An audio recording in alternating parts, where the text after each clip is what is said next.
ইস্টবেঙ্গলের কাছে হেরে ডুরান্ড কাপের ডার্বি থেকে বিদায় মোহনবাগানের।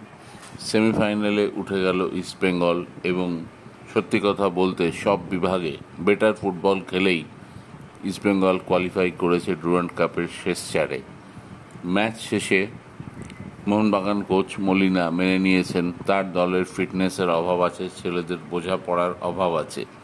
তবে একটা কথা বলেছেন তিনি, যেটা খুব গুরুত্বপূর্ণ, এর সঙ্গে হয়তো অনেক মোহনবাগান সমর্থক একমত হবেন।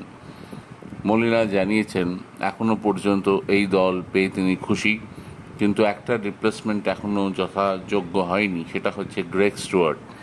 গ্রেগ স্টুয়ার্ট স্কটিশ মিডফিল্ডার, গত বছর ছিলেন মোহনবাগানে এবং মোহনবাগানের লিগ শিল্ড জয় এবং আইএসএল ট্রফি জয়ের ক্ষেত্রে যার অবদান ছিল অনস্বীকার্য। গ্রেগ স্টুয়ার্ট যে ভূমিকাটা পালন করতেন মোহনবাগান দলে, অর্থাৎ মাঝমাঠ থেকে গোল করার দায়িত্ব নিতেন, কখনো নিজে করতেন, কখনো কামিন্স ম্যাকলারেনদের দিয়ে করাতেন, সেই বল ফিলিংটা হচ্ছে না মোহনবাগানে। শোনা যাচ্ছে মোহনবাগান ব্রাজিলিয়ান রবসন রবিনোকে সই করেছে, কিন্তু অফিসিয়াল অ্যানাউন্সমেন্ট এখনও হয়নি। এখন দেখা যাক গ্রেগ স্টুয়ার্টের পরিবর্তে মোহনবাগান কী করে জোগাড় করে। আর যখন মলিনা এই কথা বলছেন তখন ম্যানেজমেন্টকে তো নড়ে চড়ে বসতেই হবে।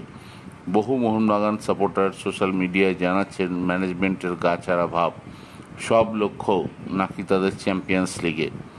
এখন চ্যাম্পিয়ন্স লিগ লক্ষ্য করতে গিয়ে অলরেডি দুবার কলকাতা লিগ এবং ডুরান্ডে ইস্টবেঙ্গলের কাছে হারতে হলো। সেটা যদিও ছিল জুনিয়রদের ম্যাচ, কিন্তু এটা সিনিয়রদের ম্যাচ, এমনটা হতেই পারে।